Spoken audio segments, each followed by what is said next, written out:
There's Stefanos. Yeah.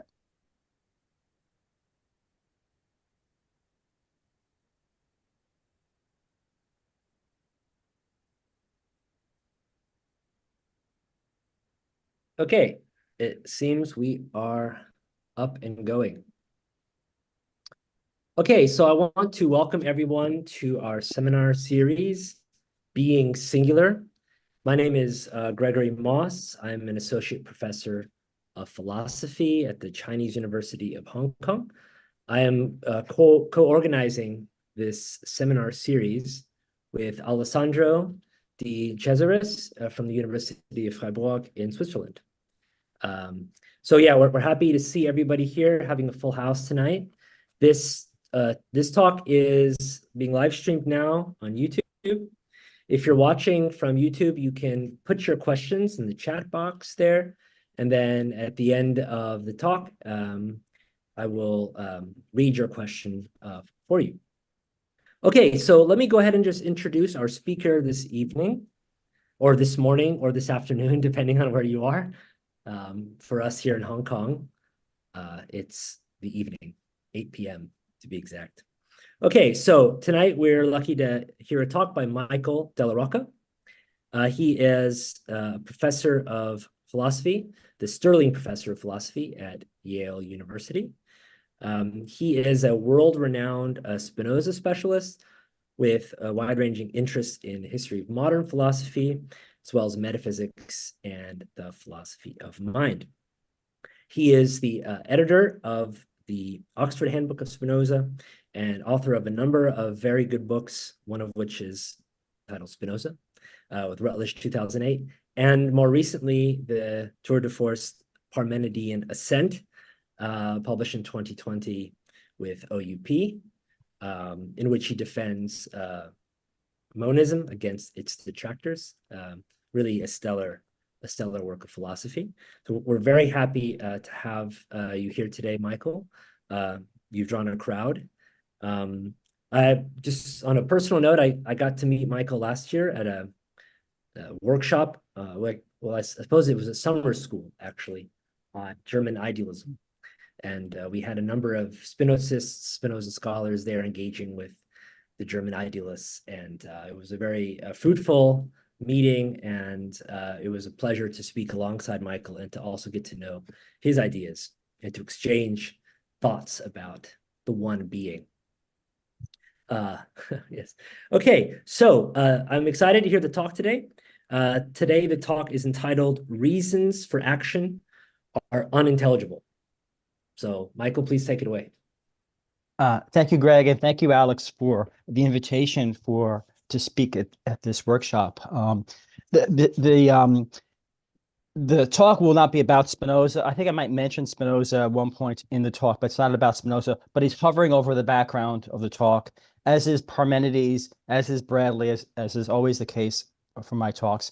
And this talk, well, it's about the singularity theme. This in the sense that there'll be a kind of rejection or a criticism of the use of concepts in general. This ties in a bit with Stathis' talk yesterday. And so I think there can be nice continuity of theme there. Although I'm going to take things in a more radical monistic direction perhaps today. And also today, I wanted to discuss the bearing of my Parmenidean Descent book on moral philosophy. This is something I didn't take up directly in the book, the recent book, and I've been thinking a lot about the connection to moral philosophy since then, and that's what this paper is about, and it's a step in that direction. So, and it ends in a kind of apocalyptic way. I mean, just you'll see by the end I get to that. We'll see how that goes. So there's a handout that Alex made available in the chat and was emailed earlier in the week.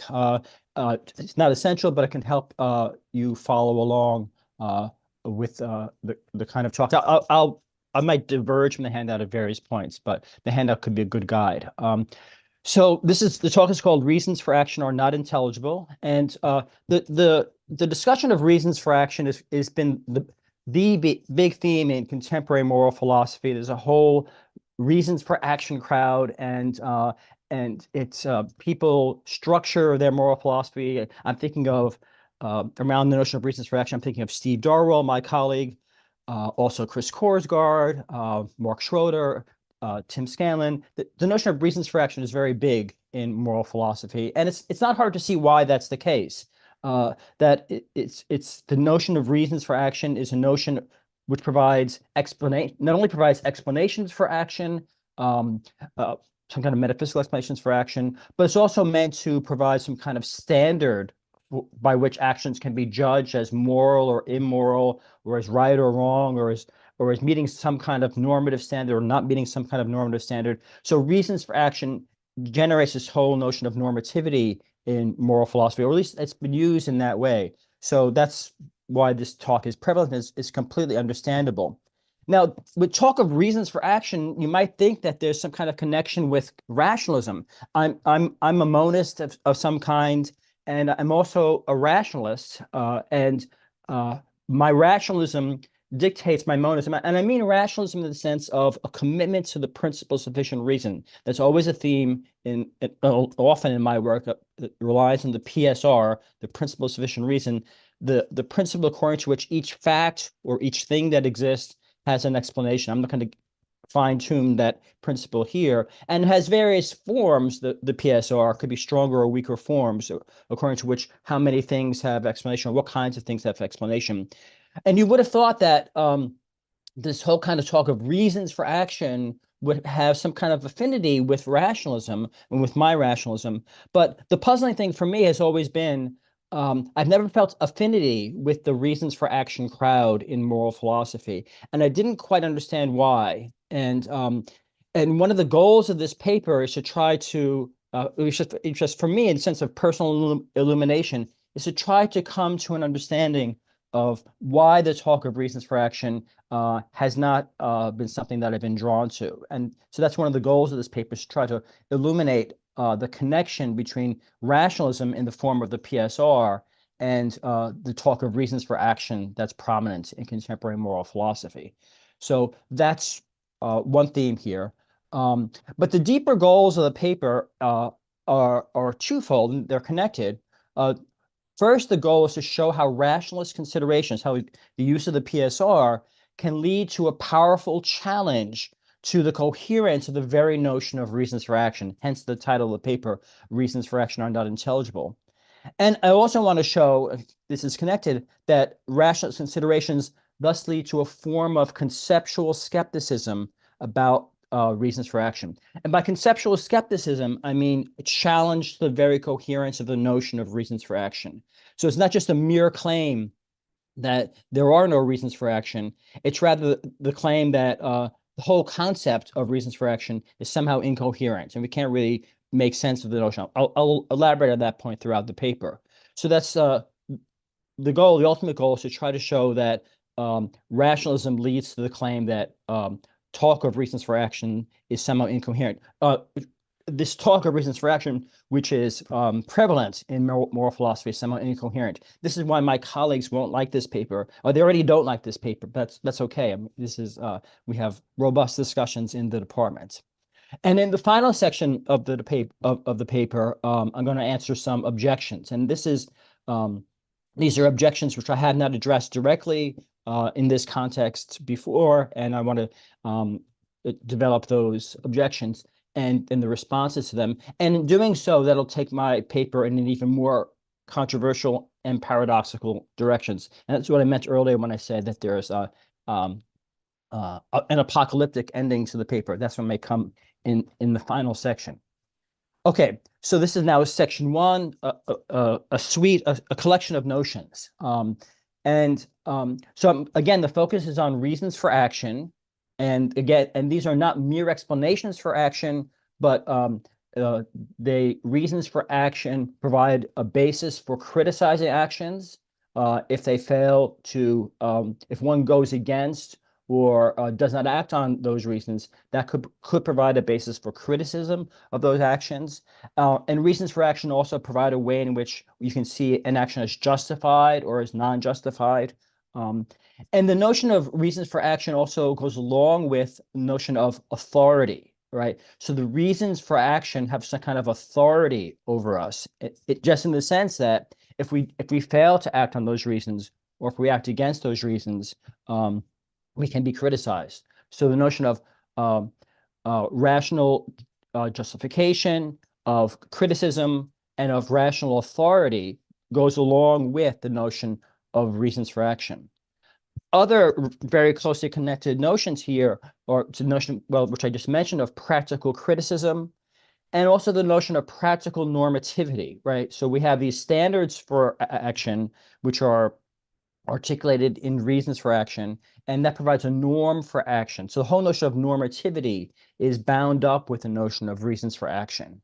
Um, um, and um, and so these notions of reasons for action, a reason for action is a normative fact as opposed to a non-normative fact. So the whole distinction between normative facts and non-normative facts is bound up with the notion of reasons for action. And so we might distinguish a normative fact, like the fact that I have a reason to go get some ice cream. I have a reason to go to the store. That if that there's a kind of normative reason there, and that would be a normative fact that I have such a reason. A non-normative fact would be, perhaps if there are non-normative facts, would be such things as there's a cup on the desk, there's a rock on the hillside. That might seem to be a non-normative fact, and to be contrasted with the normative facts, which involve reasons for action. So the whole distinction between normative facts and non-normative facts is bound up with the notion of reasons for action. And also more generally, the whole notion of a distinction between practical reasoning, which concerns normative facts, what do I have reason to do, and a distinction between that and theoretical reason, which concerns what is the case, as opposed to what ought to be the case or what I have reason to do.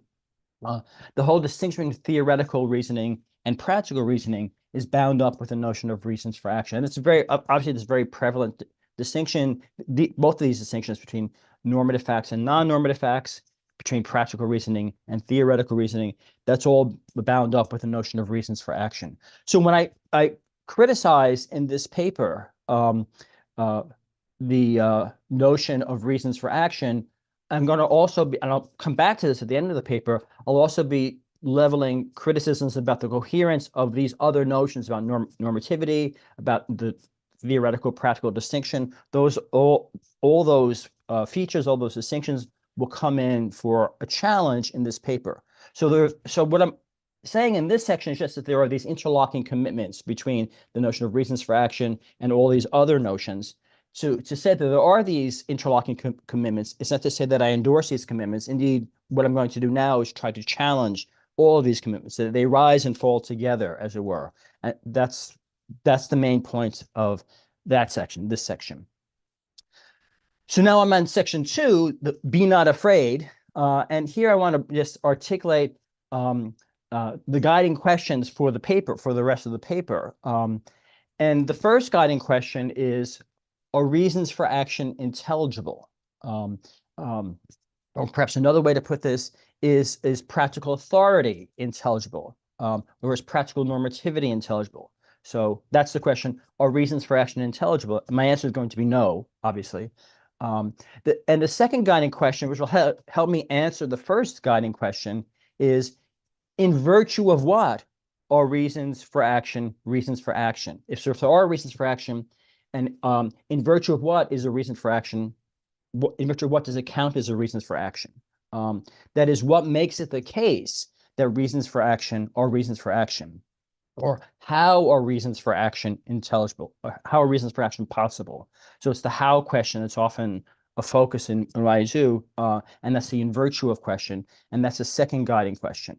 And for me, these questions about are reasons for action intelligible and in virtue of what are reasons for action, these are perfectly natural questions, I think. And I think they demand an answer. There's an explanatory demand here. We want to know what makes reasons for action intelligible, if indeed they are intelligible. In virtue of what are reasons for action intelligible? In virtue of what are their reasons for action in general?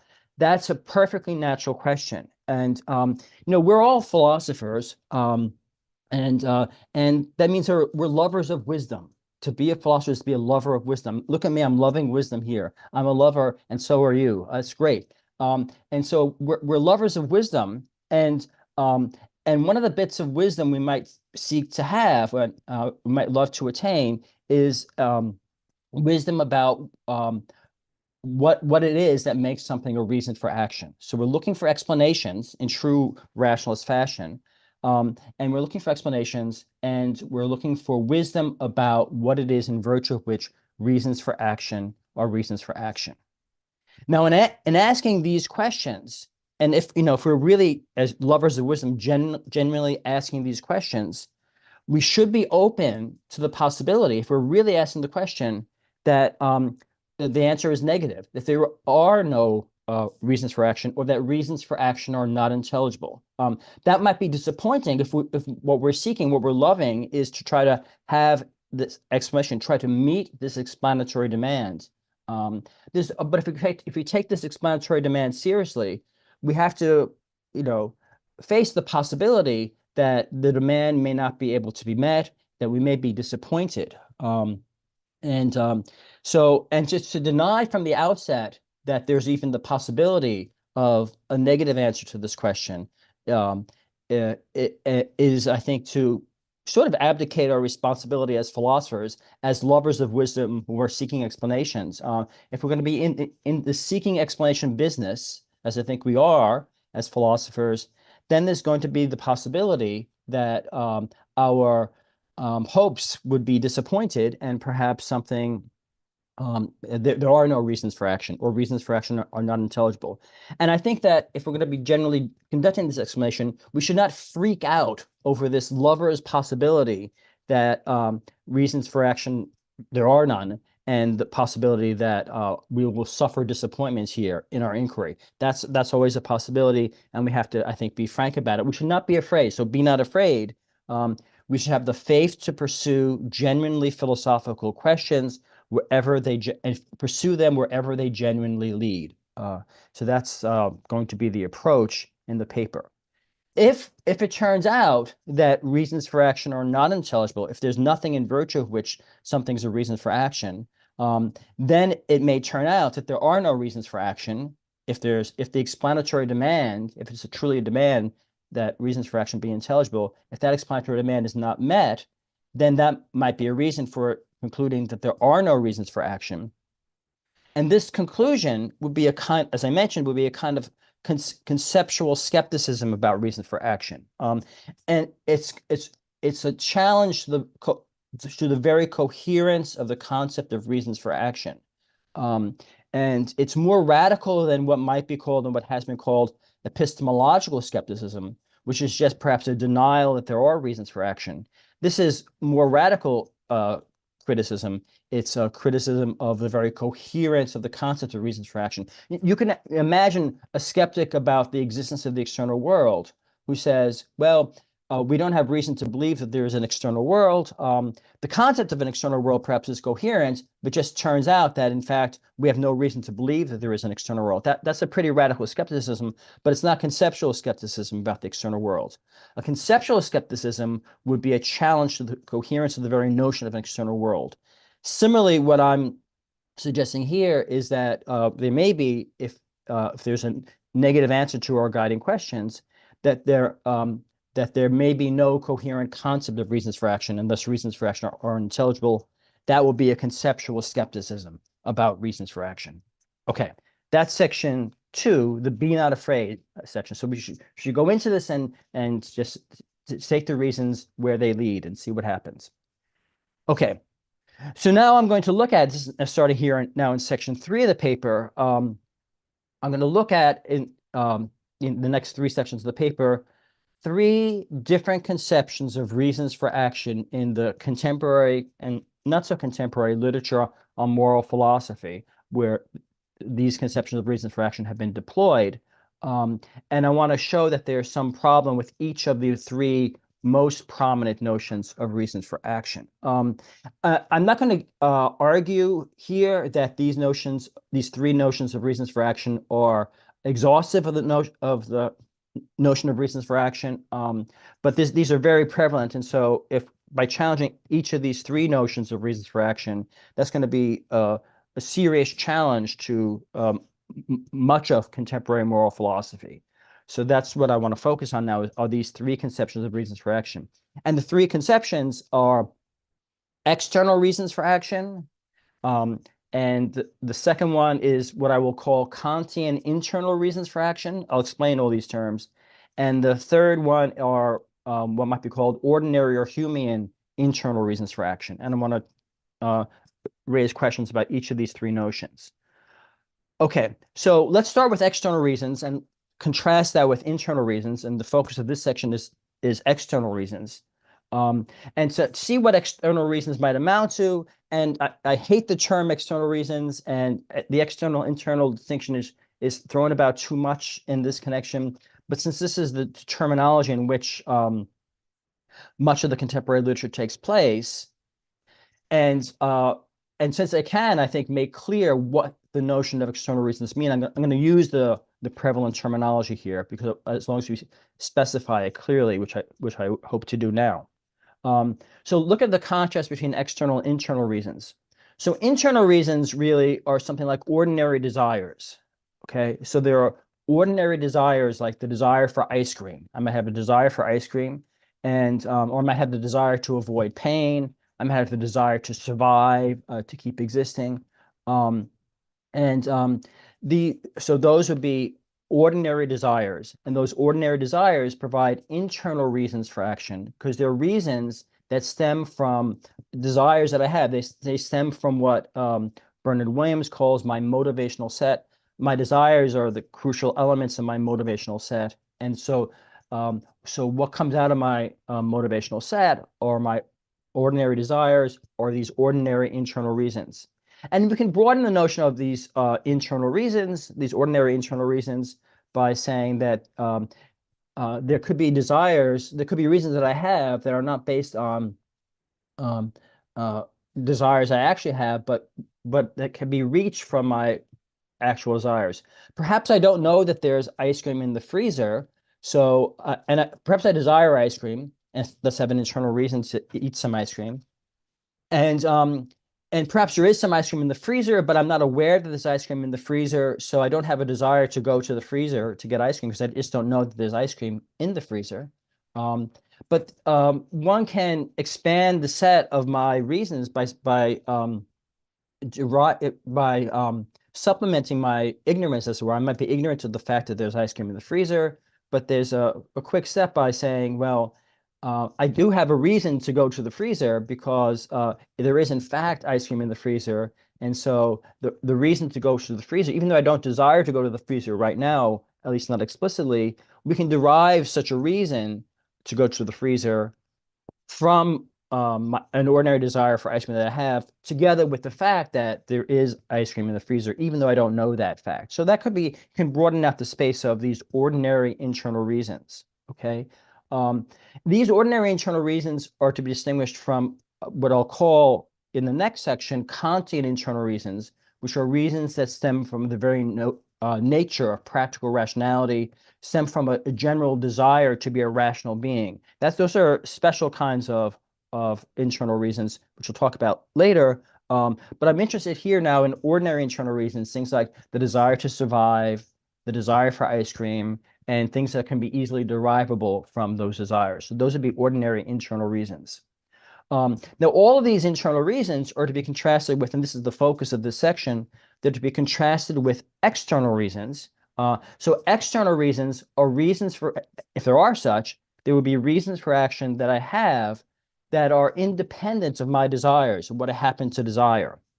Okay, so that I might have internal reasons, might have an external reason to do something, even though I don't want to do it. It might still be the case that I have reason to do that. Bernard Williams has the famous example in his paper on internal and external reasons about someone who has a family tradition of joining the military, and one might say to this person that they have a reason to join the military, even though this person may not want to join the military.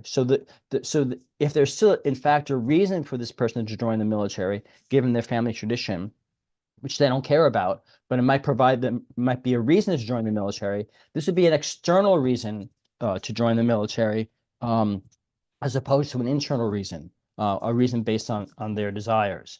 So that would be an example of an external reason, a potential external reason. And this comes up in lots of different forms of moral philosophy. You can read virtue ethics as committed to a kind of external reasons view.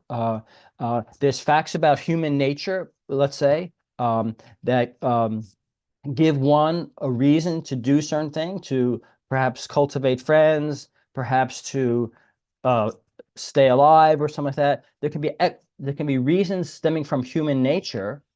Human nature can provide us reasons for acting in certain ways, even if we don't appreciate those reasons, we don't desire to do those things. Perhaps because I'm badly brought up, as Aristotle might say, I might lack the desire to have friendships or to cultivate friendships or to nourish myself. That will go against human nature, and this will go against the reasons provided by human nature, the external reasons provided by human nature. But there would still be reasons. There would not be internal reasons, but there would be external reasons stemming from human nature. That's one way to understand virtue ethics. It's not the only way, but it's one way. And you can see divine command theory as also in some form expressing an external reasons view. If God commands a certain thing, then I have reasons to do that thing, whether or not I want to do that thing. So independently of my internal reasons, independently of my desires, if God commands it, I've got a reason to do it, whether or not I appreciate that reason, whether or not I'm happy about that reason. So some forms of divine command theory could be versions of an external reason kind of view as well. There could be also like an external reason not to harm other people, right? That could be whether or not perhaps I am not well brought up and I want to harm other people, but still there might be reason for me not to harm other people, perhaps because it's commanded by God, perhaps because it goes against human nature, or for whatever reason. That would be an external reason if it's independent of my desires. There's perhaps, I think, a really compelling version of an external reasons point of view is provided by Derek Parfit, who's really expressed the external reasons view, I think, in a very powerful way. One way he does this is by talking about the nature of agony. And this is on the handout. This is my reconstruction of Parfit's argument, but I think he gets what Parfit is saying right, and I think he presents it very well. So you might think, and this is like A on the handout, I'll just read it out. The nature of agony by itself gives us a reason to avoid being in agony, right? Just from the very nature of what agony is, that gives everyone a reason to avoid being in agony, okay? Now, subjectivism, what Parfit calls subjectivism about reasons, and that is the view that all reasons stem from ordinary desires. So that would be a version of internalism. So this internalism or subjectivism about reasons implies that if we have no desire to avoid agony, then we have no reason to avoid being in agony. And that's precisely what the externalist of Parfit's variety is going to deny. The externalist is going to say that even if we have no desire to avoid being in agony, we still have a reason to avoid being in agony. Every living being, every human being at least, has a reason to avoid being in agony, regardless of what they may happen to desire. Perhaps they don't desire to avoid being in agony, so they're kind of messed up in some way, but still they have reason to avoid being in agony because the nature of agony by itself gives us reason to avoid being in agony. So Parfit concludes from that subjectivism or this form of internalism is false because subjectivism allows that if we don't have a reason, if we don't have a desire to avoid being in agony, then we have no reason to avoid being in agony. But Parfit thinks it's just totally wrong. Everyone, regardless of their desires, has a reason to avoid being in agony, and that would be a version of externalism. Okay, so that's Parfit's version of externalism. I think it's kind of a attractive view in some ways. But now I want to ask now in this kind of the spirit of the explanatory demands, I want to ask, is agony, in the way that Parfit suggests, is agony up to the task of revealing that there are external reasons? Is agony, or these external reasons that Parfit's appealing to, are they coherent? And I want to argue that it's not. And so I'm going to approach this by asking the question, which a version of the initial question, one of the initial questions I had, is in virtue of what are external reasons reasons? Okay, let's say there are external reasons. What is it in virtue of which these external reasons are reasons? And what is it in virtue of which the external reason to avoid being in agony, in Parfit's view, in virtue of what is that a reason? And to try to answer this question, I want to point out that there's a kind of disparity between internal reasons and external reasons. Okay, on the external reasons point of view, that even if I don't have a desire to avoid being in agony, I still have a reason to avoid being in agony, this external reason. So this external reason to avoid being in agony has authority over my desires, has authority over my internal reasons, in such a way that if I fail to act on the reason to avoid being in agony, then I'm being irrational and I can be criticized, right? That's the whole point of appealing to external reasons, to provide a basis for the criticism of certain kinds of action. And so now we can see a disparity between external reasons and ordinary desires, right? There's a disparity between them because the ordinary desires, the ordinary internal reasons are derivable from my motivational set. They fall out of my desires, but the external reasons are independent of my motivational set. So there's a whole disparity between external reasons of Parfit's kind and internal reasons. So I'm going to focus on this disparity, this difference in nature between internal reasons as derivable from my motivational set, derivable from my desires, and external reasons as not derivable from my desires. I'll drop this talk of disparity later, but I just want to make stark the difference here between these internal reasons and external reasons right now. The internal reasons are derivable from my motivational set. The external reasons are not, and this seems to be appealing to real difference in nature between internal reasons and external reasons. So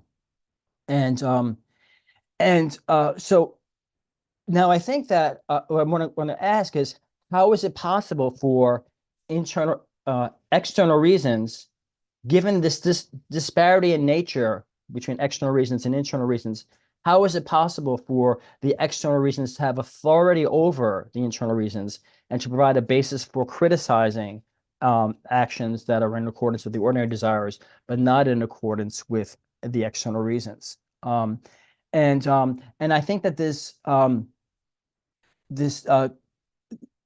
difference in nature between these two kinds of reasons makes it unclear on what basis external reasons have any kind of purchase over internal reasons. External reasons, it makes it unclear how external reasons provide a basis for criticizing actions in accordance with certain internal reasons. So the authority relation that external reasons are alleged to have here is, I think, it's hard to see how that can be, because we want to understand how this authority relation obtains, and it's just not clear how external reasons get their purchase on internal reasons on this view. So the worry is that the alleged authority that external reasons have over internal reasons, we don't understand how that authority can take place. So we don't see how that authority can be intelligible. If there's an explanatory demand here, right, as I've been arguing throughout, if there's an explanatory demand here to understand how it is that external reasons are external reasons, it's hard to see how that can be um, given the disparity in nature between external reasons and internal reasons, it's hard to see, given they're different in kind, how the one kind of reason, the external reasons, can have purchase over the internal reasons. And I think here that there's a failure to answer the explanatory demand in virtue of what are external reasons, given the disparity in nature between external and internal reasons. And it's not going to do any good, I think, here in order to meet this explanatory demand to appeal to an alleged intuition that external reasons have authority over internal reasons. That's nice to appeal to intuition. It's just that perhaps it seems this way to common sense, or perhaps we have this conviction. We're interested is not just in the claim that external reasons have authority over internal reasons. That's fine, that claim, but we want to understand how that can be true. What is it in virtue of which this alleged claim is true that external reasons have authority over internal reasons? So merely appealing to an intuition here, it's just really avoiding the explanatory question, is avoiding a kind of calling are doing a philosophical inquiry here. So I think that the appeal to intuitions is not going to help.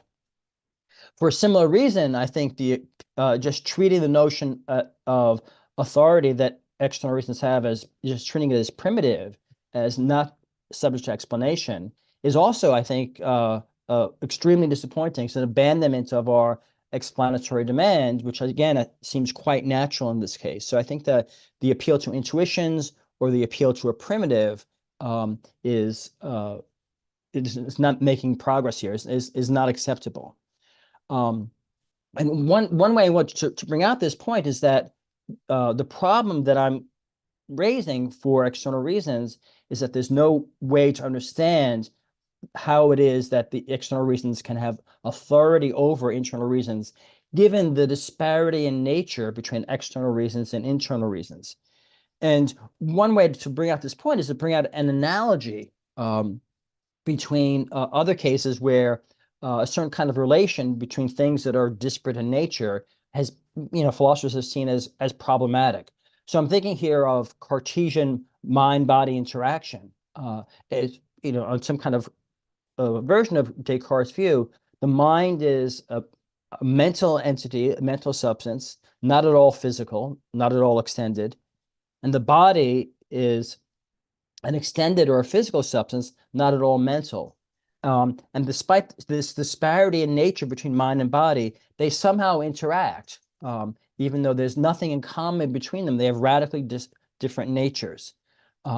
Lots of philosophers, including in Descartes' own day, Princess Elizabeth, Anne Conway, Gassendi, and down to the contemporary philosophy, a lot of philosophers find this kind of interaction on Descartes' view between mind and body unintelligible. So this relation, in this case, a causal relation between mind and body has been argued is unintelligible given the disparity in nature between mind and body. This has been an absolutely prominent discussion, view in philosophy of mind, and I feel the pull of that, and a lot of philosophers feel the pull of that.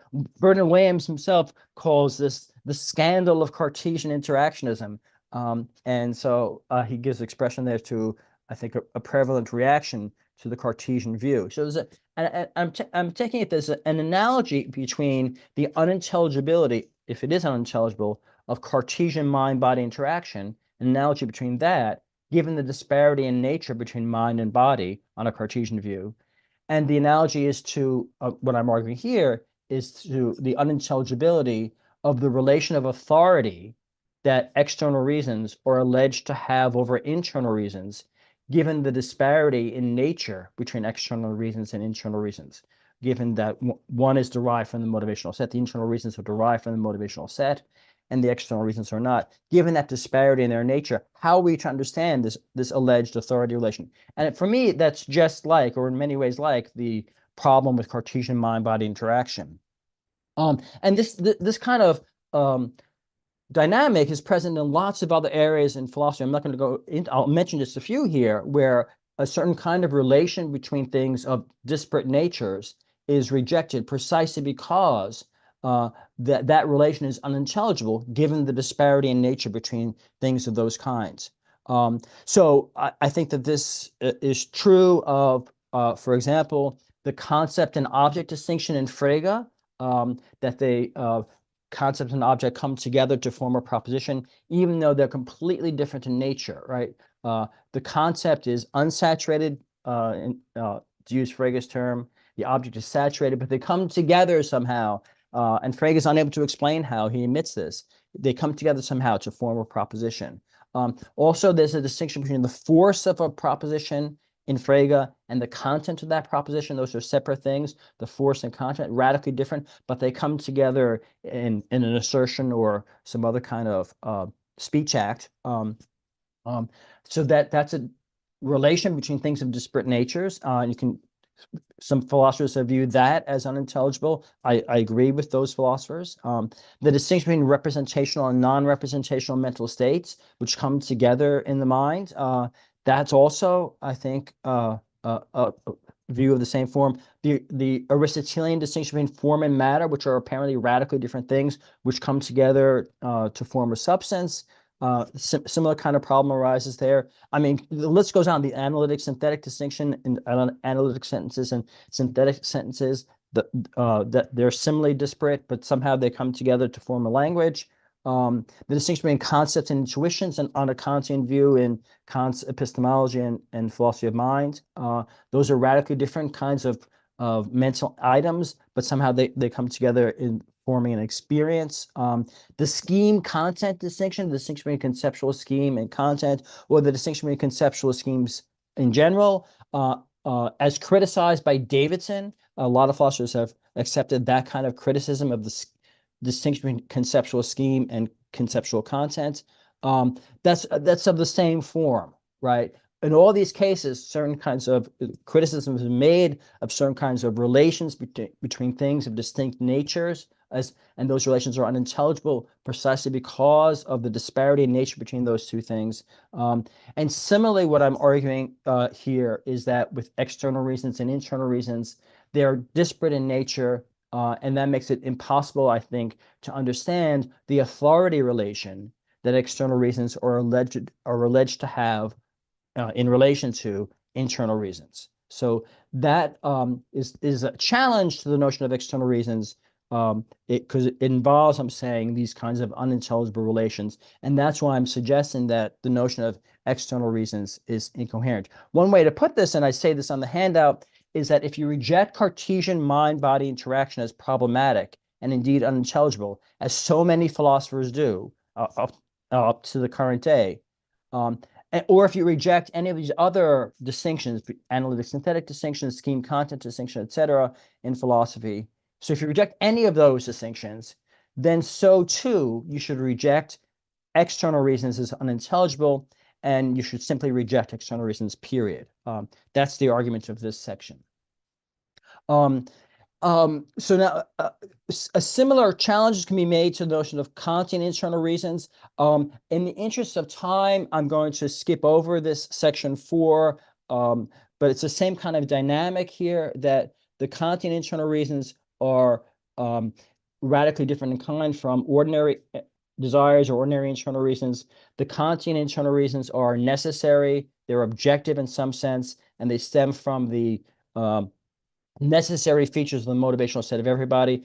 But the ordinary desires, the ordinary internal reasons, like the desire for ice cream, are contingent, they're subjective, they're not necessary, and they're based on inclination, unlike the Kantian internal reasons. And the authority relation between the Kantian reasons and the ordinary internal reasons is similarly going to be unintelligible. I won't go into that detail here, but we can obviously talk about it in the question period.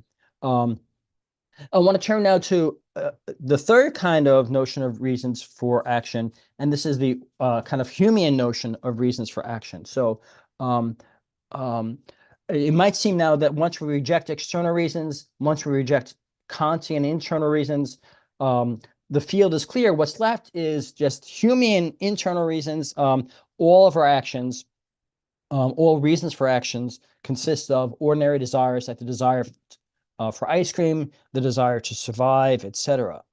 And this is a very prominent view in moral philosophy. Hume, can be argued, has this view. Hume might be a Humean. There's been some controversy over that, but I think Hume is a Humean in that he thinks that all reasons for action stem from our desires, and the moral philosophy is always based on our desires. Um, Davidson, in his philosophy of action, is clearly a Humean in this sense. And Bernard Williams, as I mentioned, is also a Humean. Michael Smith can be read as a Humean. This is a very respectable view in philosophy, and I have a lot of sympathy for Humeanism. Um, but this notion, this version of internalism, depends totally on the viability of the notion of ordinary desires, like desire for ice cream, as providing a reason for action.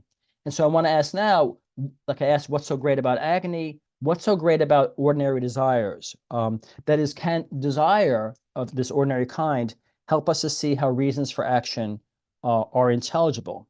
And I want to say that it's not, that there's a problem here.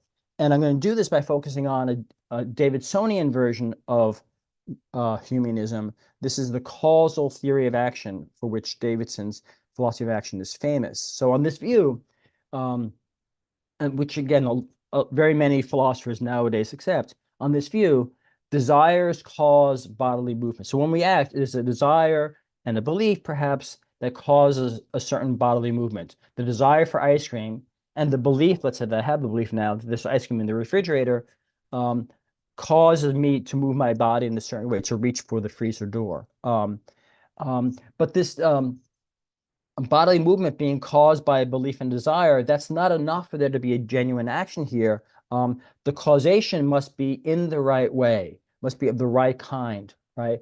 There are lots of examples of so-called deviant causal chains in the literature. We can talk about some of these examples in the questions if you like. And the deviant causal chains are cases in which, in some anomalous fashion, the desire for a certain outcome and the relevant belief, they actually do in fact cause the relevant bodily movements, but they do so in such an anomalous way that the bodily movement doesn't count as an action, or perhaps doesn't count as an intentional action. And so what we need to spell out is what is the right way for a desire and a belief to cause a bodily movement in order for that bodily movement to count as an action or to count as an intentional action. So we have to illuminate the right way. We must explain how it is the desire causes the relevant bodily movement. But what is the right way for a desire and a belief to cause an action? I think there is no good way. This is a stumbling block in the philosophy of action. There's a tremendous literature on this topic, but there's a real problem for the literature. It's kind of explicit that there's no way to spell out what this right way is, right? So you might think the explanatory demands and spelling out what the right way is in order for us to have an account of action. But there's been no good way to spell out what the right way is. And partly this is because the ordinary account of action, this kind of Humean account of action, the Davidsonian, has it's kind of a building block approach to action. So you start out with building blocks that are not themselves actions. So you have a bodily movement, you have a belief and a desire and a causal relation. None of those things by itself is an action. But if the causal relation is of the right kind, then this bodily movement counts as an action or counts as an intentional action if there's the right kind of thing. But the bodily movement by itself is intrinsically not an action. It counts as an action only because it stands, it is alleged, in some kind of external relation, external causal relation of the right kind to beliefs and desires. But if there's no good way to spell out what this right kind of causal relation is, as I think there's not, then we don't really have an illuminating account of what reason for action is. And so, what we come down to saying is that, well, something, a body movement counts as an action just in case it's caused by desire in just the kind of way required in order for that bodily movement to be an action. That's okay as far as this goes, but it's just completely unilluminating because you spell out what it is to be an action in terms of action itself. And so we really haven't gone any distance towards meeting the explanatory demand. And what's happening here is that the cause and the effect, in this case, the desire and the bodily movement, have nothing in common in terms of which we can intelligibly spell out how it is that this desire counts as a reason for this bodily movement and for this bodily movement to be in action. So again, we have a kind of disparity. Given the disparity in nature between the desire and the bodily movement, which is intrinsically not an action, there's no way to spell out in illuminating terms the relation, the causal relation between this desire and this bodily movement, which allegedly makes it the case that this bodily movement is an action or is an intentional action. So we have no way to spell out the relation here. And so we have some kind of version of the problem because of the disparity in nature between the desire and the bodily movement. We have nothing in terms of which to put them into the general context of action to explain how it is that this bodily movement counts as an action. So as in the previous cases, the problem is one of disparity. There's a lack of the common feature that would allow these alleged building blocks of action to be illuminatingly understood as standing in the reasons for action relation. So just as we didn't understand how the external relation of authority between external reasons and internal reasons obtains, here too we don't understand the relation whereby there's the reasons for action relation between the desire and the bodily movement. So again, the appeal to intuitions and primitives won't help for the same reasons that it wouldn't help before. And again, there's going to be analogies with the Cartesian case and the concept object case and the conceptual scheme case, which I drew before. All this is a way to support this general point. And so the reasons for this failure of intelligibility consist in the unintelligibility of certain relations of authority or precedence. And this unintelligibility is due to some kind of disparity between the relata of the relevant relations. And so here I think that any difference at all is sufficient for disparity. It's just because the desire and the bodily movement, they have to be related and they're different, and you have to put them in a relation, but there's no good way to specify what this relation is. So any kind of difference between two things, between the desire and the bodily movement in this case, is sufficient for this raising this problem of unintelligibility. And so really the problem is the external relations between bodily movement and desire. There's going to be a causal relation, but it's going to be an external relation. It's not built into the nature of this bodily movement. So the problem is one of external relations.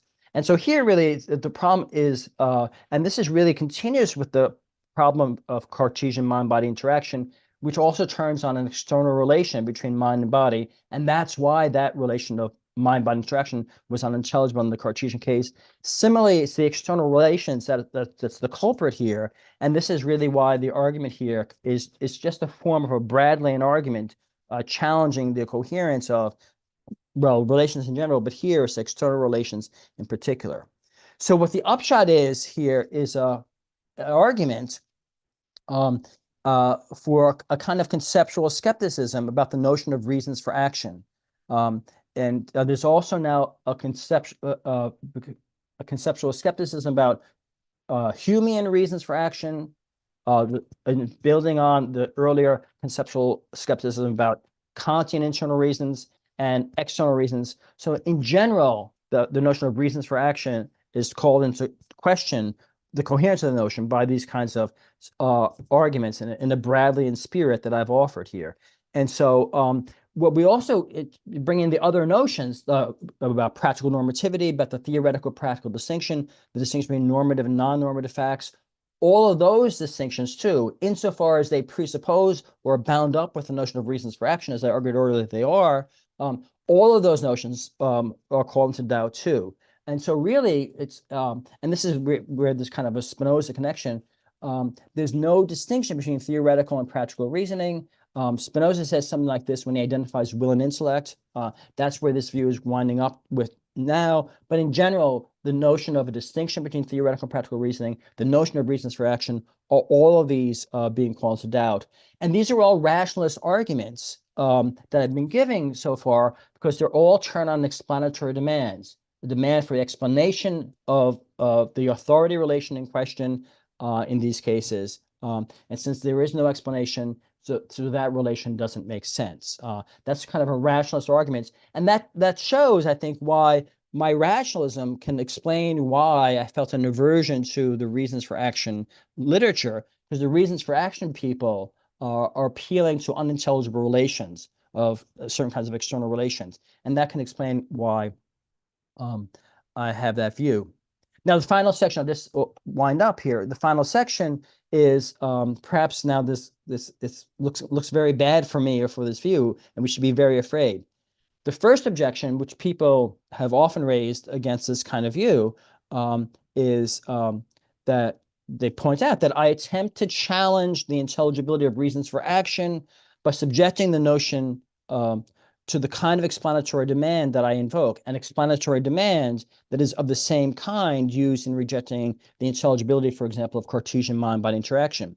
But, the objection continues, to challenge the intelligibility of the notion of reasons for action in this way is to miss the point. This is what my colleagues argue. It's to miss the point about the kind of philosophical inquiry that we're engaged in when we're doing moral philosophy and practical philosophy. The kind of explanatory demand that I issue, the objector says, and the analogies that I draw are relevant only to metaphysical matters and more generally to matters where theoretical reasoning of a non-normative kind is at stake. But, the objector says, the inquiry that we are conducting here is not theoretical, and our subject matter is not metaphysical. Rather, we are exploring practical matters, and here practical reasoning of a distinctively normative character is in play. So, the objector says that my analogies and arguments are irrelevant or perhaps even distorting of the whole nature. And my reply is that this objection turns on the distinction between the theoretical and the practical, between the normative, between the non-normative and the normative. But these distinctions are precisely among the things that my arguments here have challenged so far. I mean, I'm not challenging just the notion of reasons for action. I'm challenging the notion of theoretical and practical, the distinction between theoretical and practical reasoning. The first objection to me presupposes the distinction between theoretical and practical reasoning, presupposes the distinction between the normative and the non-normative, but that's precisely one of the things that I'm challenging. So this kind of a question-begging argument to me. That's the first objection. The second objection is that my view is very disturbing. If there is no practical normativity, as I've been in effect arguing, because this is incoherent, if there's no practical normativity, then nothing is forbidden and nothing is permitted. So that's can be seen as shocking. And if nothing is forbidden and nothing is permitted, what becomes of good and evil? Must we then absurdly deny that there is any good? If you understand good as that which should be, perhaps, and if there's no normativity, there's no should, there's no moral, practical should, then are we denying that there's any good? And are we denying absurdly, perhaps, that there's any evil too? If evil is defined as that which should not be, if I'm getting rid of the should, getting rid of the normativity, then I'm getting rid of good and evil in some sense. And morality seems impossible. And so that might be thought to be troubling.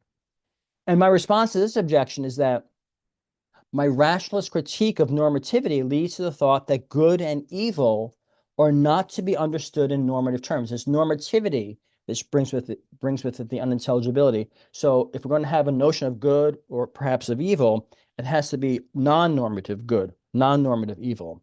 We can't rely on the broken down crutch of normativity. We can't rely on the incoherent net of normative concepts because those concepts are incoherent, I've argued. Rather, we might resist evil, we might embrace the good, but this is something we do if we do it, not because we should do it, because it's our duty to do it, because the notion of should and duty doesn't make sense, on my view. Rather, we simply resist evil if indeed we do. We embrace the good. We do that without normativity. We simply embrace the good without normativity. And so freed of the incoherent constraints of normativity, then perhaps we can, at last, better bear witness to evil and better resist it and better embrace and bear witness to the good, right? So what I'm suggesting is not that we necessarily give up the notions of good and evil, but we give up the normative notions of good and evil, the ones that are tied with the notion of duty and should, etc. Okay, but then to embrace this is a third objection now. To embrace the good and resist evil without normativity and without reason is to invoke primitive concepts of good and evil, it might be thought. The norms in terms of which we would spell out whether something is good or bad, those are norms that help us to articulate the alleged concepts of good and evil. And so here, I might be saying we can't articulate the concepts of good and evil. So maybe I'm relying on, the objection goes, I'm relying on primitive concepts of good and evil. But how is that coherent, consistent with my earlier diatribe against primitive concepts in general? I rejected primitive concepts of external reasons, etc., authority, rejected those primitive concepts. So how can I appeal to primitive concepts of good and evil here? And I answer by saying, I'm not appealing to primitive concepts of good and evil at all. In fact, I'm not appealing to concepts at all, right? So I'm getting out of the concepts business. And in general, this is now perhaps a more extreme version of my view. I'm going beyond concepts in general. The conceptual skepticism about practical normativity is also a conceptual skepticism about the practical theoretical distinction.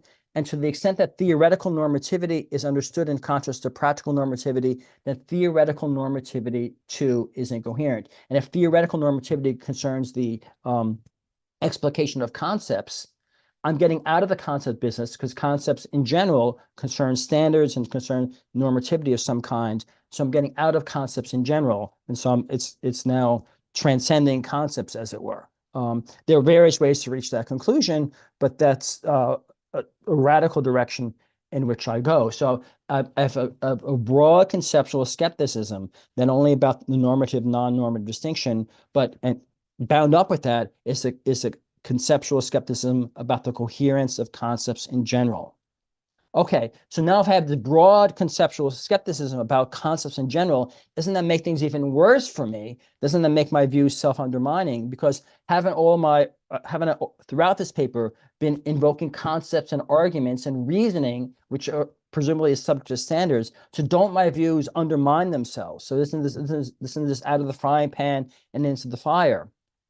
And I say here, and this is the last objection, I say here that I would be bothered by this self-undermining only if I bought into the legitimacy of the notion of normativity, the legitimacy of the notion of reasons for action, or indeed of reasons for belief. But as I've been trying to show all along, I do not buy into the legitimacy of this notion of normativity at all.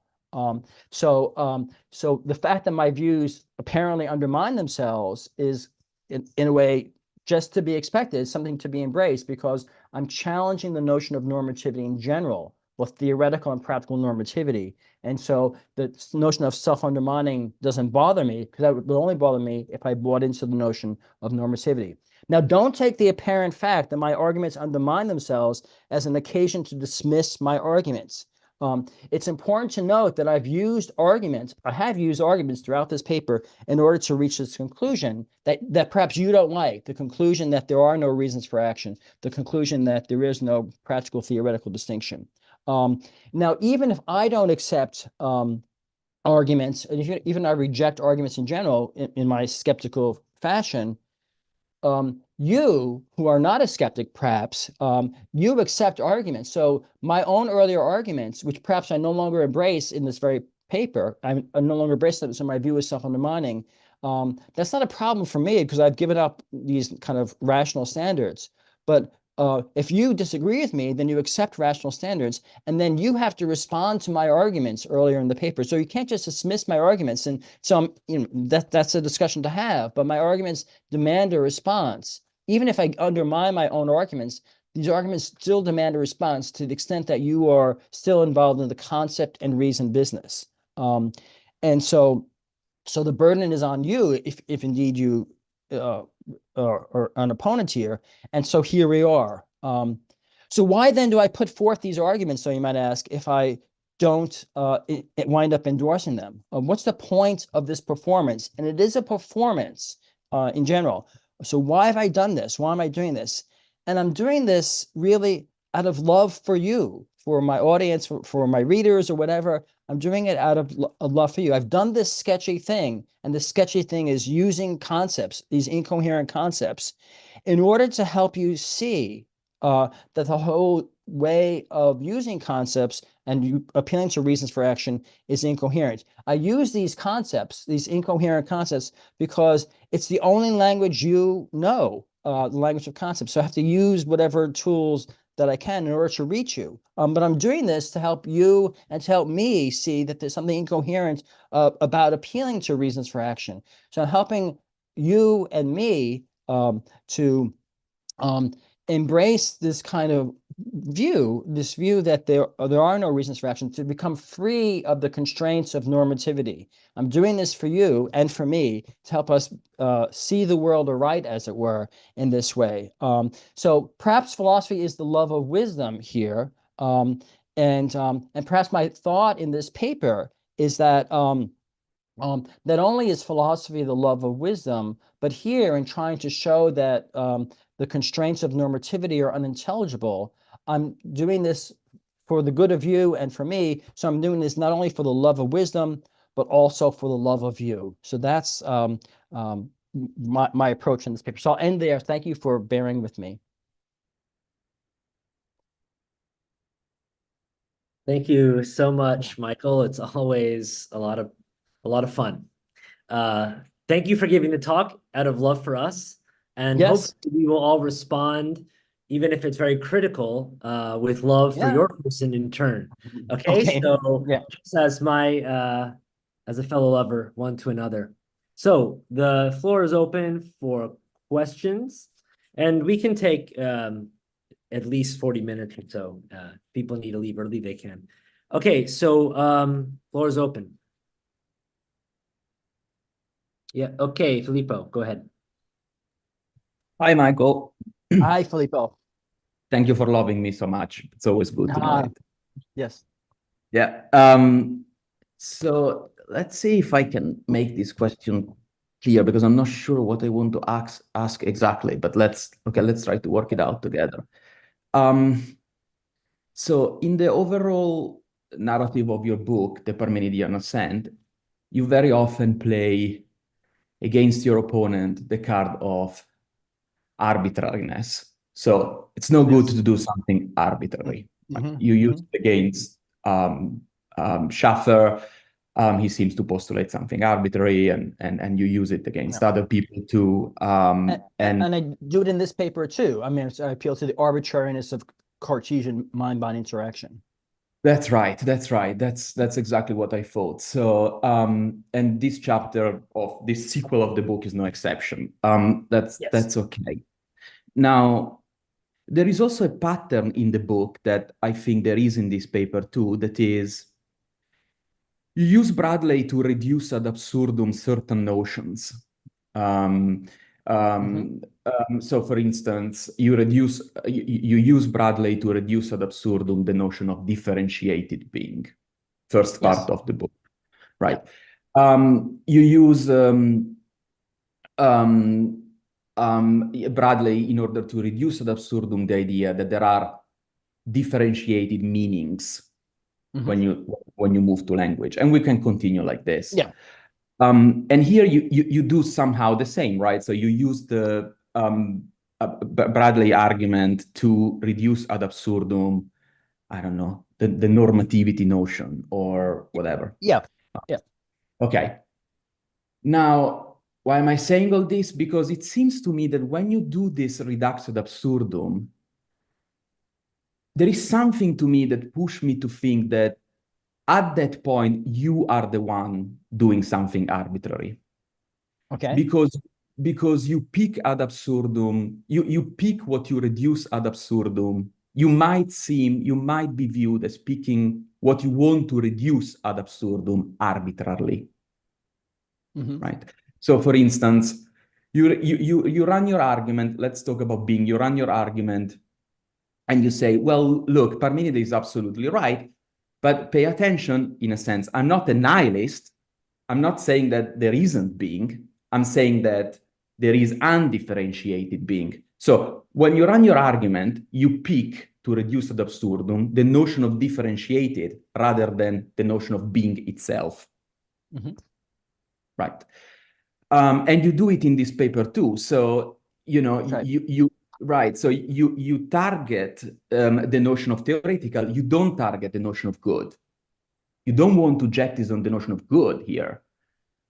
You want to jettison the notion of good understood normatively. Yes, that's right. Understood in terms of differentiation. Right. So the analogy that I have in mind is, well, you don't target the notion of being, you target the notion of differentiated being. That's why you are not a nihilist, right? This is why you're not a nihilist from an ethical point of view either. You want the good, but you don't want it normatively characterized. You don't want it conceptually characterized. Okay. Now the question is, okay, so what is the reason? Because you know how much I agree with you about reasons. What is the reason to reduce ad absurdum something rather than something else in your case? So what's the reason that you have to reduce ad absurdum the notion of differentiated being rather than being? What's the reason to reduce ad absurdum the notion of normativity or normative good rather than good itself, or conceptual good rather than good itself? Does that? Yeah, no, I get it. And so this it might seem to be kind of arbitrariness in my view. So let's just talk about undifferentiated being and this and being, and this can be close to the theme of singularity of our workshop in general.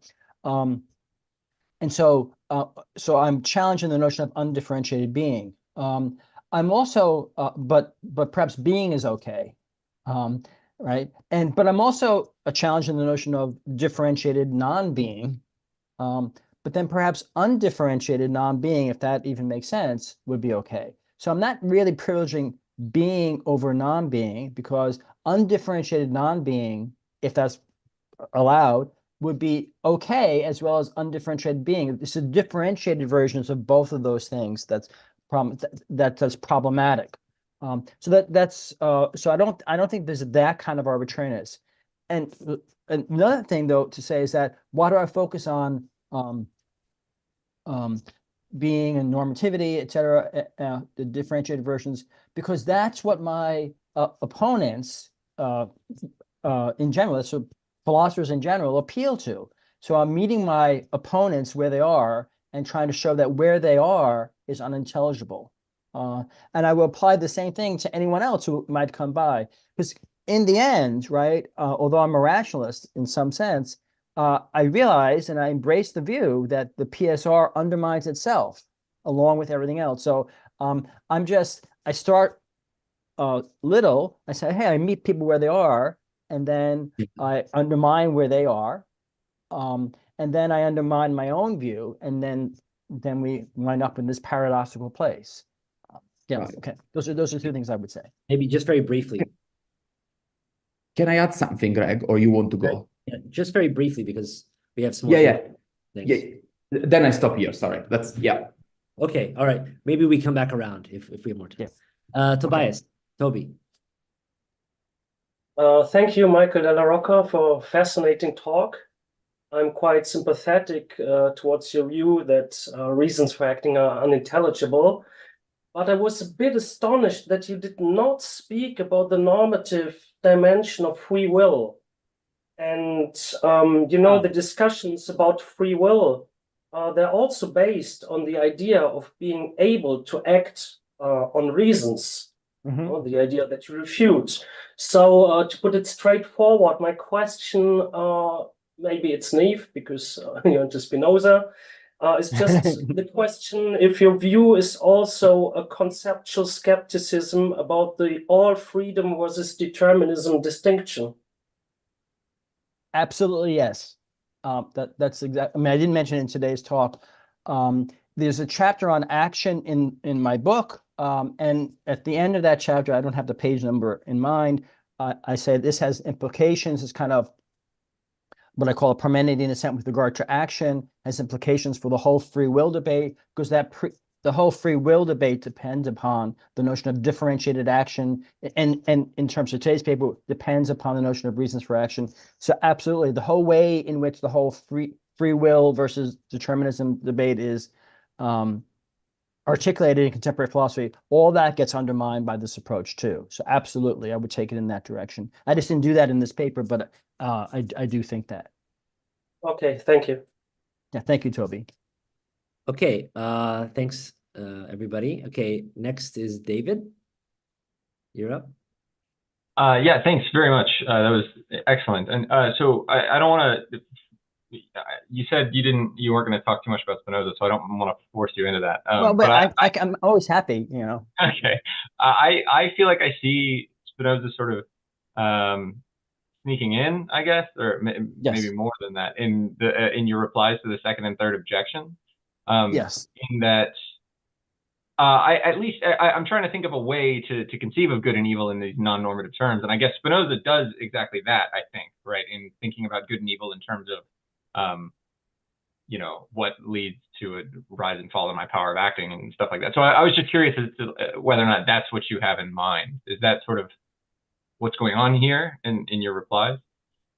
Right. So some of the things that Spinoza says about good and evil, he says that good and evil are a matter of perspective, and that they're sort of incoherent. From a limited perspective, we call that which is good, which increases my power of acting, and evil is that which decreases my power of acting. But that's just from my perspective. From your perspective, what's good for me might be bad for you, etc. But that we'll make these judgments of good and evil from our limited, relatively confused perspectives, right? I think Spinoza is a Humean. I think maybe even a more consistent Humean than Hume, and he's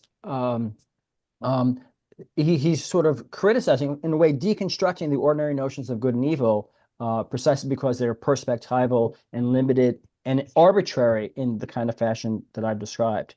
Now, that doesn't mean that Spinoza can't have this kind of a legitimate version of the concept of good, an undifferentiated version of the concept of good. So maybe in some kind of objective sense, God or substance is good, and that's aperspectival, independently of perspective.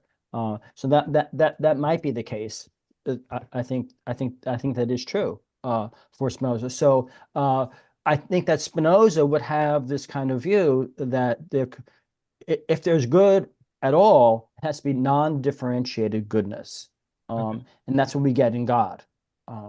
And so yeah, Spinoza is behind that. The other connection to Spinoza, one other connection, and I did mention this briefly in the talk, is one of the distinctions I reject is the normative, non-normative distinction, or the distinction between theoretical and practical reasoning. And I think that's pretty explicit in Spinoza too, when he identifies will and intellect in the corollary to Proposition 49 of Part 2 of the Ethics. He says will and intellect are one and the same. And I think that's really important for Spinoza, because he's rejecting the divide between will and intellect, and that opens up the door to this differentiated normativity, which I think Spinoza would reject, and opens up the kind of ordinary free will problem, which I think also Spinoza would reject, and that goes back to Toby's question. So yeah, those are ways in which I think Spinoza is behind the kinds of things I'm saying here. Thank you. Yeah. Okay, well, I'm gonna take the opportunity as the moderator to ask Sure. you some questions, since there's no one yet on the list and my hand is raised officially. So I'm gonna raise some questions. You're up. Thanks a lot. So I have maybe 3 questions. So I'm sorry, but I just feel like I need to, out of love for you and everyone, say them. And then just take time with them, okay? So hopefully I won't spend 10 minutes getting out the questions. Okay, so yeah, thanks so much for the talk. I really appreciate the ideas and the arguments, and I'm actually relatively sympathetic with a lot of the ideas. But I'd like to seek some clarity and also raise some objections, which again may be based on a lack of understanding. So let me start off first. I wanted to know, in questions concerning practical philosophy, one concept kind of following Toby's question, not just freedom, but purpose. So for example, you mentioned virtue ethics. We go back to Aristotle, for example. Desires and actions, they aim at an end or purpose. So one could say that in action theory, this is also very common, like Charles Taylor and such. Sure. The end could be viewed as the external reason that governs the desire. And the desire Yeah. is inherently end-oriented. It is inherently the kind of thing directed towards purpose. Yeah. But people may sometimes desire things that don't actually bring about that end, right? So this is the classic idea. Sure. We desire happiness. Happiness is the purpose, which is internal to the human being. But we desire, say, getting drunk or not having friends, and that doesn't lead to. So there's a difference between, say, what we truly desire and what we think we desire. It's a classic kind of Greek distinction, which sometimes gets overlooked. So what I'm wondering is, what's wrong with the concept of purpose as the external reason, so-called, governing the desires, making the desires good or bad, depending on whether they serve or are, serve the realization of the end. So I'm interested again, because we're thinking about this practical philosophy. The idea of purpose to me seems like it's a candidate that needs to be addressed specifically, that it's, one could say, a reason that grounds traditionally the ought claim, right? Sure. That you ought to do some act rather than some other act in order to achieve an end, which is the good. So that's my first question, just generally put out there. I'd like to hear what you think about purpose. Because of course it's also central to Kantian ethics as well as Aristotelian. And I just generally think, I think purpose is real and that action is purpose-oriented. So that's also my view. I'm just curious. Second question is about Okay, free. can I answer that question first, because it's too much. It's a lot to keep. Well, it's a great question, and I don't want to forget what you said. So what do I say about purpose, right? And this is connected to Hegel. Relevant to you, right? Because Hegel has a kind of purposiveness there, and that's something that it may not be present on my view, and it may not be present on Spinoza's view. So, two, and I think so. I have an interpretation of Spinoza, whereby Spinoza rejects teleology radically, not just divine teleology, but also human teleology. That's just an illusion of some kind. Precisely because I think what it comes to, and this is not putting it in my own terms, purposiveness would involve external reasons. If the purpose of an action is something distinct from the action, then that kind of distinctness would involve unintelligibility, and so then that's why I would reject purposiveness in general. So, is there no room at all for purpose on my view?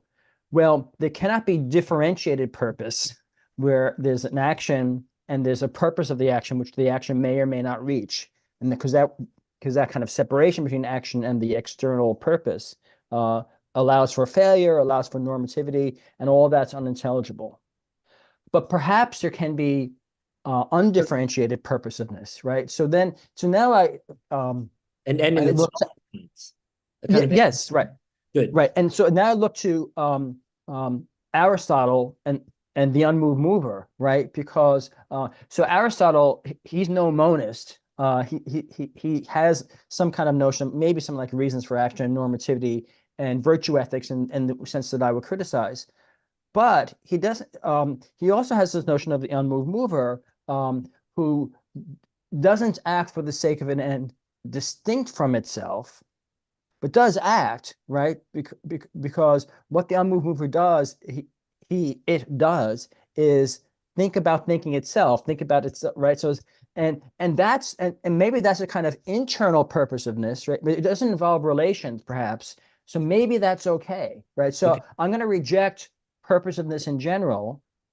In terms of our actions, this goes back to the free will point, because that falls prey to this kind of argument that I've offered, but doesn't mean I reject the notion of the purposiveness that the unmoved mover exhibits. And so this goes into the monism, the extreme monism of my view. So I'm not rejecting purposiveness in general, but just differentiated purposiveness, perhaps. Okay. Yeah, I'm already happier that there's the possibility of an I end. want to make you happy. So yeah. Yeah, I know you do. So let me follow up on the incoherence of the differentiation of the so if we this argument from incoherence, I'm wondering what it means to say that that something's incoherent, if it means, for example, that there's a logical contradiction that arises, for me, that's not incoherent. It's not necessarily I know. right. So if you're a dialethist, like I am, or like Grand Priest is, what you say instead is not that because the contradiction shows up, the view must be false, but you accept the truth of contradiction when there's no other place to go or no better way to go. Now, maybe then the question is it better to say there's no reasons, as you do, or is it better to say there are reasons, they're just dialethic? And I'm inclined to follow you to the conclusion, but then take a left turn and say the reasons are dialethic, not that they don't exist or that there aren't good ones. So that's just my general kind of epistemic inclination. And I'm wondering how you deal with this kind of epistemic response, just generally. This is a great question, and Filippo and I discuss this all the probably time. all the time. Yeah, Right, because Filippo also wants to disagree with me, I think, but also wants to take things in a dialethic direction. Yes. And so that agrees with a lot of what I said, but also preserves actually some kind of legitimate notion of reasons for action. It's just a dialethic notion, perhaps, then. Yeah, exactly. But that's not the direction I go in, and I'm trying to figure out why, and Philippe and I are trying to work on this together, why I don't go in that direction. That's a good question. So yeah, and it's generally why I'm following you until the very end. Right. But then I'm not getting on the boat with you.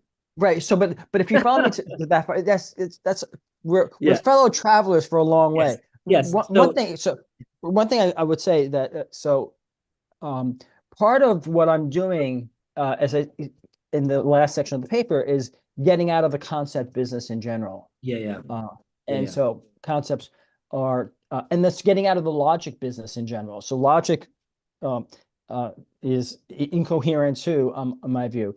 And I take it that part of the point of at least some forms of dialethism is to have a non-standard logic, right? So logic is maintained, and that's not what I'm doing at all, right? So that's just a way of characterizing the difference between this difference between us. But I'm taking seriously challenges to logic itself. Like, for example, like Lewis Carroll's challenge to modus ponens, basically in the I think that's very powerful, and I think that a fan of logic, and the dialethist is a great fan of logic, wants to meet those challenges, like in Lewis Carroll, and I sort of accept them. So, but that's just a way of characterizing the difference between us there. So maybe just a brief response, and then I'll just ask my final question very quickly. Sure. Which is that, yes, I'm very sympathetic with the point. I actually think that there's a couple kinds of, you can think that there are true contradictions, but the truth of the contradiction isn't in the fact that, say, a proposition corresponds with the state of affairs. The truth could be that the contradiction reveals something about reality, that it shows in a Wittgensteinian sense, nature of things. And that would be something like closer to, say, Kruse, right? For whom, it's not that he has an alternative logic of the absolute or God, because he doesn't, right? He's using a traditional Aristotelian syllogism. It's that he's led into contradiction, just like you lead us there. And then he says, you see, the contradiction shows that the truth transcends logic. So then he can say there's a true contradiction, but it's not. So there's this other kind, which is also, I think, available. How it relates to reasons for actions is another question. But it's not. But that's really exactly right. So that's really interesting, because you talk about revealing the truth, right? And so it's not, this kind of Nicholas Kruse type of dialethism would not be a correspondence theory of truth, and would be some different approach to truth, right? So correspondence theory of truth beyond concepts. Yeah, that's the idea. Just like and correspondence theory of truth is one that I totally reject, right? But so if dialethism is not turning on a correspondence theory of truth, then I might have less objection to it, right? And so, I do want to appeal to the notion of revelation, where we can see the world aright. And if that kind of notion of revelation can take place in a dialethic context, well, then I'm not opposed, right? So it depends on how we cash it out. Yeah. So just very briefly, back to the reasons for action, and then I'll Yeah. hand it over to somebody else if anyone else has questions. I appreciate the critique of Hume. Any opportunity to critique Hume is Okay. I'm on board. But I'm wondering whether there isn't another way to, of course, respond to the critique. It wouldn't be Hume in the end, but it'd be something like this, that the reason for action can't be separate from, or the reason for the action can't be separate from the action. What you need, as you point out, is something like a self-determining action or a self-determining reason. So Yes. that, of course, in the Kantian, Schelling, Fichte, Hegel tradition, it's called freedom. Freedom is self-determination. Yeah. Yeah. So what if we said instead, as you point out, we always have this problem of how does the cause relate to the effect? They're just different in kind. What if they're the same in kind because it's self-determination? And through self-determination, you have its own reason for action. And then it's freedom that's really central here and missing from the discourse. But it's not just freedom as, say, the practical principle, but just in the spirit of Spinoza, for Fichte, freedom is the principle of theory and practice. So it's very, one could say, in the spirit of Spinoza, but it's saying, or intellect and will are unified in self-determination. So I'm wondering whether you can't explain reasons for action by appealing to a self-determining principle, or what you think of something like this language that may be contradictory in the end, right? So that's possible. Okay. And it would be incoherent for most people. But of course, it wouldn't be for me. But that's another question. So I'm just wondering what you think, because it doesn't seem like it would necessarily fall victim to this different natures objection. I think that's right. So this relates to the unmoved mover point from before, right? Because back to that again, yes. The unmoved mover is in a way self-determining. And I think that, so what my challenge is to the notion of freedom understood in terms of differentiated action. And that's the most contemporary debate, contemporary debate in analytical philosophy, for example, about freedom of will is in terms of differentiated action. So that has to go, on my view. But this kind of notion of freedom that you mentioned with Schelling is quite different, right? And as long as it doesn't involve some kind of relations of distinction, then I have no problem with it. Right. So again, the enemy for me is differentiatedness. Yes. And I just, it depends on how you characterize this kind of self-related action, right? If it involves kind of internal relations, that might be problematic because it's relations. But I think it might transcend relations. It's kind of this kind of notion of freedom. And that's, I'm all on board with that. I mean, I did end the book by talking about we're free, and the paper today, we're free of the constraints of incoherent normativity, right? So it's all about freedom for me too, right? Yes. But it has to be understood properly, not in relational terms, not in terms of differentiatedness. And then I'm on board with that. I don't know the Schelling well enough to, engage with that. Schelling certainly has. But, I mean, Schelling certainly has differentiated being. So, and he adheres to the principle of non-contradiction. So your arguments would succeed against him, I think, if we were to work at it in detail. And if your arguments succeeded, then it wouldn't go. But I think then the key thing is really whether the principle of non-contradiction governs coherency. And if it doesn't, then it seems that you could have something like an internal difference where the thing is different from itself. Because that seems to be what self-determination implies. It's both the acting principle and the passive one. It has to be somehow one simultaneously and in the same respect. So the question of coherence is so central here. What counts as principle of coherence? And if your argument's successful, it's going to work against the tradition. But again, the dialethis really is going to have really, I think that's the stronger opponent. I think that's the opponent that really, I would invite you to really just write some papers against us.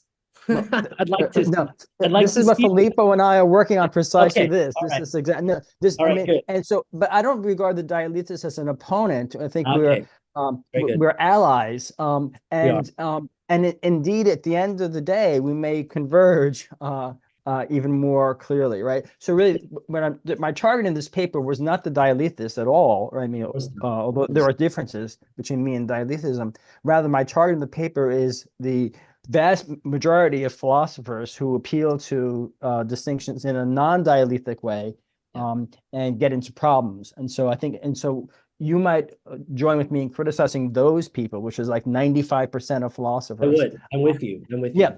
Right, which I'm happy for that. And then the question is, I need to get to the bottom of this, and Filippo and I together, we need to get to the bottom of this, exactly where I would differ from dialethism. Good. Wonderful. Yeah. Alex. You're muted, Alex. Sorry. Yeah. Sorry. When I put down my hand, I'm always under the impression that I also open my mic. Thank you, Gregory, and thank you, Michael, for this exciting paper. I'm sorry I haven't read your book yet. It's on its way, so I look forward to it. Okay. And I was also thinking, I was discussing this with Francesco. There is a neo-Parmenidean tradition in Italian contemporary thought that really strongly seems to resonate with your proposal, and I was trying to wrap my mind around it. That's why I wanted to ask this question. I wondered whether it makes sense. So it's a long shot. Tell me whether it does. The notion of differentiated being. I had the impression that maybe it could also be expressed by a very simple fact, namely when we talk about reasons for action, we say that we have reasons, not that we are reasons for action, so to say. Namely, I wonder whether already the being having difference verbally, so linguistically, already expresses this differentiateness of being you try to criticize. And about it, I wanted to ask, is it the problem when you speak about differentiated being, is it the problem of univocal being or plurivocal being, or is it another kind of difference, so to say? Because I'm under the impression that the problem is not very much about plurality of beings, so to say, but rather about different ways of being, or different meanings of being. So the anti-Aristotelianism is rather in the idea of a univocal univocality of being, so to say, and not in the fact that there are plural beings, so to say. I see. Good. First, about the having reasons versus being the reason. I think having is really the problem, right? Because having involves these kinds of relations and perhaps external relations, and that's really the target. If we are the reasons, then perhaps we're getting closer to the unmoved mover, when the kinds of points that Greg was making. And so then I would have less objection to that, right? So I'm rejecting the notion of differentiated reasons. But if you can come up with a notion of undifferentiated reasons, then that wouldn't fall under my criticism. I think that's definitely one way to go. And then with regard to the second point about maybe plurality of beings is okay, but what's the problem is the opposite of univocity, right? So plurivocity. Plurivocity. I don't know. Right. And so certainly plurivocity would be a problem, and maybe that's the more fundamental problem. But I do want to maintain a kind of monism of beings, and there's just one being, because if there are plural beings, if there's more than one being, even if there's only one sense of being, if there are plural beings that fall under this one sense, there's relations between these plural beings and probably external relations, and so then the whole Bradleyan argument would kick in. So I completely agree. So to say the negation of the plurality of beings is a consequence of the negation of the plurivocity of being. Exactly. I think that's right. I get it. It is. Yeah, and the contemporary Italian philosophy. You think of Severino or things that come in that? Yes. Yeah, and I'm trying to. Yeah, this is something I've been trying to engage with, and I've had a student who is very interested in Severino, so I'm trying to learn this because I think there's some differences between us, but I think there's some similarities too. Yeah. But I believe this is a very good, that's, sorry if I can take just a moment, because that's precisely the point where I think Severino's philosophy is problematic, namely that he maintains the plurality of beings. Yeah, And that's right. I believe it's very contradictory because the real problem is, I'm a media philosopher, and the huge problem of monism is that you cannot think mediation. So, or it's not that you cannot, there is no mediation, so to say. That's right. Yeah, yeah. And Exactly. that's why it's so interesting. So thank you. Well, that's the student who was working on Severino. It convinced me that Severino's view is not as radical as mine, precisely because Severino has some kind of plurality of beings, even in the general Parmenidean context, and I don't have that. Yeah, good. Filippo, you had your hand raised, and then we'll go to Christopher after that. Yeah, thanks, Greg. I just wanted to add something maybe to the debate. So we need to pay attention to, so of course not all dialectics would be prone to follow Michael, not even at the beginning out of the get-go, right? So Graham is one of the people that wouldn't even jump on the PSR train. We've been present, Filippo, while Graham has not followed me. Yes. Yes, violently, I would say. Yes. So that's, but I still think that Greg is right. And dialecticism is a way of trying to fix. Dialecticism is become a tool that might be helpful to save the phenomena while being on board with a lot of what Michael does. Yeah. That would be a sort of logic, nerdy way of Sozenta phenomena. Sure. What is interesting though, and I think it's also interesting for Greg in a sense, is that you see where Michael cannot buy dialecticism in his engagement with Kimi, because there is explicit the logic goes away. Right. So if there is a reason coherent with Michael's view, such that this is, I'm at the top of my arrogance. I'm speaking for Michael now. Okay. But if there is a reason coherent with Michael's story for rejecting dialecticism, is that dialecticism is predicated upon the very same mistake that he wants to outline by dint of the Bradley regress, and that's exactly. That's right. And that's exactly where what's happening with Kimi. Kimi wants to save logic, but logic is predicated to the same relational metaphysics or relational thinking that Michael wants to reject. That is interesting for people like me and Greg, I think. Sorry, Greg, I speak for you too now. Because that move is predicated. I believe that if Michael makes that move begs the question against the dialecticist, because the infinite regress that is generated, in light of which Michael rejects logic to cure, presupposes a classical logic for being taken to be problematic.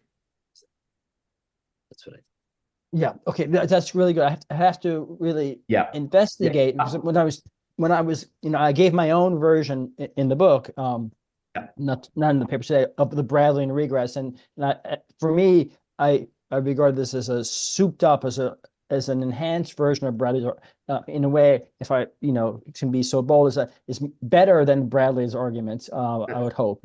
But I wasn't thinking when I formulated that argument in terms of dialethism, right? So we'd have to look at ways in which that argument might presuppose classical logic, and if it does presuppose classical logic, and I think it probably does, then it can't be used as an argument against dialethism, right? That's right. So the counterpart of a way of stopping or making the Bradley regress non-problematic in a sense is to do, sorry for doing this, but either to go like my Heidegger, right? So to take what grounds relations being inconsistent exactly in the way Greg was suggesting. So this identity and not identity, we can discuss how this is the case, or one in Gram, or I think Greg's Hegel. Right. So if this is right, then you need to make one step further. That is to criticize the dialecticists who stopped the Bradley regress by appealing to dialecticism. It's not enough to just appeal to the Bradley regress, because the Bradley regress, to do what you want it to do, presupposes the logic of dialectics. I think that's right. I think that's really truly explored. I mean, one thing between me and Graham, I think Graham is pretty vocal about not accepting the PSR. And for me, this whole thing gets generated by the PSR, which may undermine itself in the end. But it's a rationalist project. Graham's version of dialecticism is not a rationalist project. That's right. But you might be articulating a version of dialecticism that might be more compatible with rationalism. So then I'm not going to have any objection to that.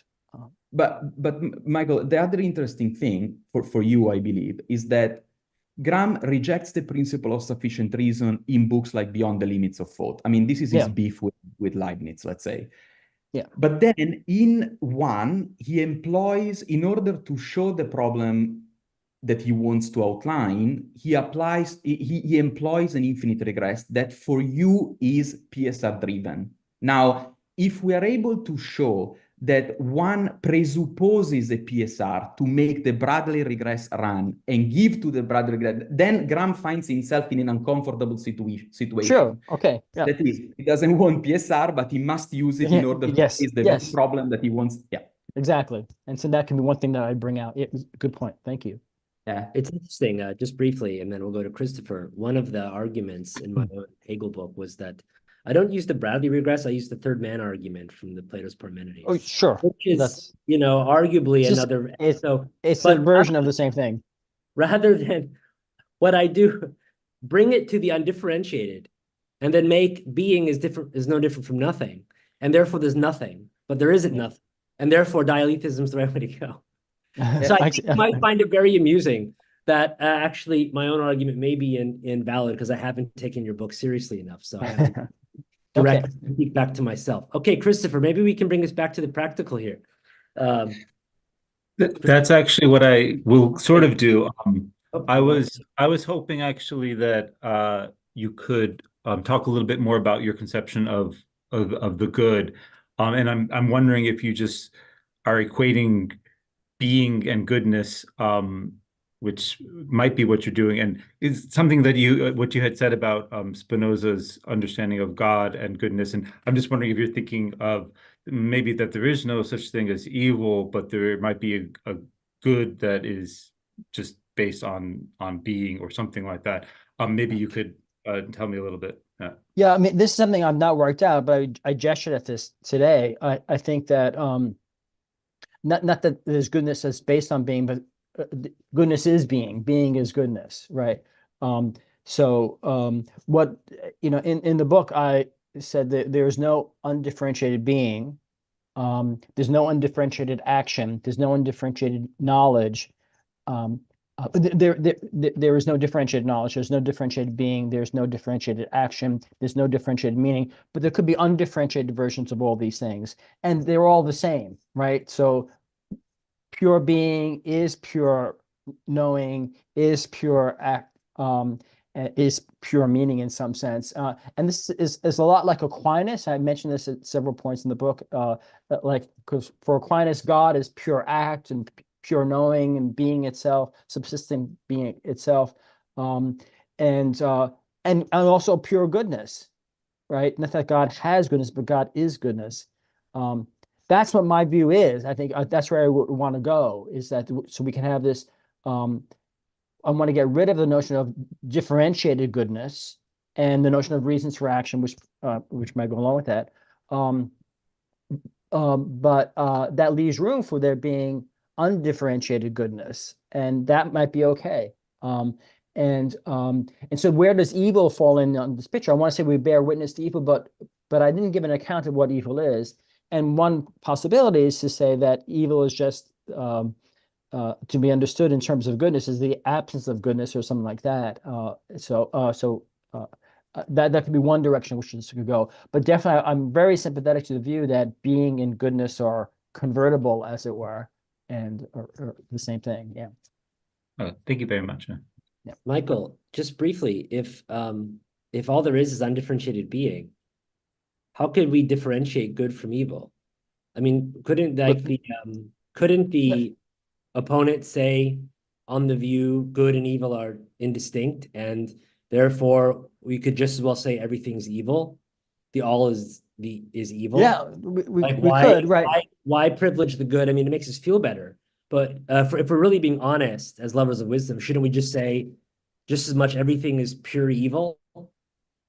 This, in some sense, it's Trying to make sense of things. the difference between good and evil is not clear, right? So really, what I want to say is that I want to be like Parmenides. Parmenides says there's being, and we can't even think of non-being, right? And so in a way, for me, there's goodness, and we can't even think of when we're confused and we get caught up in things. We think in terms of good and evil, but we can't even really coherently think of evil. But and that might be because the notion of evil is inherently negative and thus inherently relational. I see. And the notion of goodness perhaps can be purely positive and thus not relational. But yeah, that could be one direction I would go. Maybe last comment, and then we'll call it a night because it's going on 2 hours here. So Filippo and then Michael, and then we'll call it a night. Michael, we talked about this already, but if you reply to Greg in that way, then you still have the negation of the undifferentiated being. Yeah. So we go back to the arbitrariness. So this is why I think, aren't you doing something arbitrary? Because you seem to privilege undifferentiated being versus non-being, because non-being is intrinsically relational because of negation. But you have negation on the other side too. Right, because undifferentiatedness involves a negation there. That's right. Right. That's why I have the feeling you're doing something arbitrary there. Right. So we can't even. Right. So being itself, which means if being just is undifferentiated being, then being already involves the kind of negation, right? So now I have this purely positive conception of being. It's like I can't even talk about undifferentiatedness. And so I can't even look. I've done this because we're all caught up in concepts, and so I got to speak your language, man. But in the end, it's just this is the crutch we have to get away. So it's just all being all the time, and so you should not get involved in arguments with people, because then you start saying things that that's right. It's undifferentiated being. Yeah, but we have to do what we have to do. Yeah. Okay, so I think we reached the level of beyond good and evil here, so it's a good place to stop. So thanks, Michael, for the talk, and thanks everybody for coming for the discussions, and it's available online, so you can watch it and enjoy it later on. So thanks a lot. Any final words? Thanks, everybody. Thank you. Thanks, everybody. Bye. Thank you. See you next time. Bye. Bye-bye. Yes, with Filippo, right? Yes, Bye. exactly.